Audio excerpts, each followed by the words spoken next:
علامہ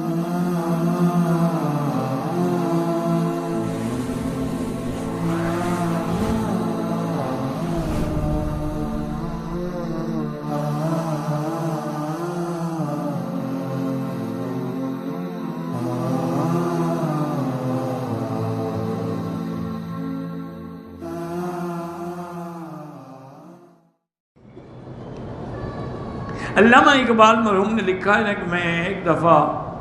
communist ملکوں میں گیا تو میں نے جب وہاں دیکھے نا جی وہ مجھے لے گئے سیر کے لیے،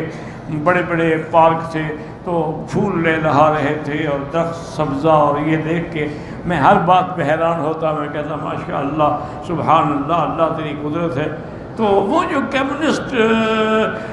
میرے ساتھ تھا نا جی مترجم، وہ کہتا کہ علامہ صاحب تمہیں کیا ہو گیا، تم تو بڑے پڑھے لکھے لوگ ہو، ہر بات میں اللہ نے کیا، ہم نے کاشت کی، ہم نے زمین بنائی ہے، ہم نے پانی لگایا، ہم نے پودے لگائے، ہم نے پھول لگائے، اللہ نے کیا کیا یہاں؟ کمیونسٹ دھاریہ تھا نا، ان کے خدا تھا،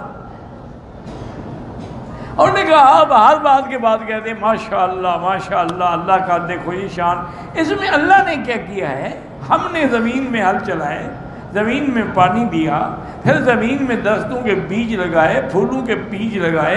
بعض کے ہم نے پودے لگائے، اس سے یہ پھول لے رہا ہے، تو یہ تو سب کچھ ہم نے کیا ہے۔ علامہ صاحب نے فرمایا میں نے سوچا ایک قودن آدمی ہے، کند ذہن ہے، اس کو دلائل دینے کا کیا فائدہ ہوگا؟ تو میں نے ایک پھول توڑا، سبحان اللہ، سونگا، میں نے کہا سونگ، ایک کہتا ہے یہ تو گلاب ہے، میں نے کہا اس کے اندر خوشبو کس نے ڈالی ہے؟ پھول تو تم نے اگایا ہے لیکن خوشبو اس میں کس نے ڈالی ہے؟ اور مجھے یہ بتاؤ کہ یہ گلاب کالا ہے، یہ پیلا ہے، یہ لال ہے، یہ بخت، اس کو رنگ کس نے دیا ہے؟ کون سی فیکٹری سے تم کلر لے آئے تھے؟ اب اس کی زبان بند ہو گئی۔ میں نے کہا یہی بات ہے، جہاں زبانیں گنگ ہو جائیں ماننا پڑے گا کہ اللہ نے کیا ہے، اور کون کر سکتا ہے؟ تو اللہ کا جو نظام ہے، اور پھر یہ دیکھیں کہ ایک بات اور بھی یاد رکھ لیں کہ بعض علماء نے، مفسرین کرام نے، اللہ ان کی قبروں پہ کروڑوں رحمتیں کرے، انہوں نے ایک نیا استدلال بھی کیا ہے۔ انہوں نے کہا کہ جن جن درختوں کا اللہ نے قرآن میں ذکر کیا ہے نا، لازماً ان کا فائدہ زیادہ ہے، ورنہ تو جمع کہہ دیتے نا من کل الثمرات من کل الاشجار،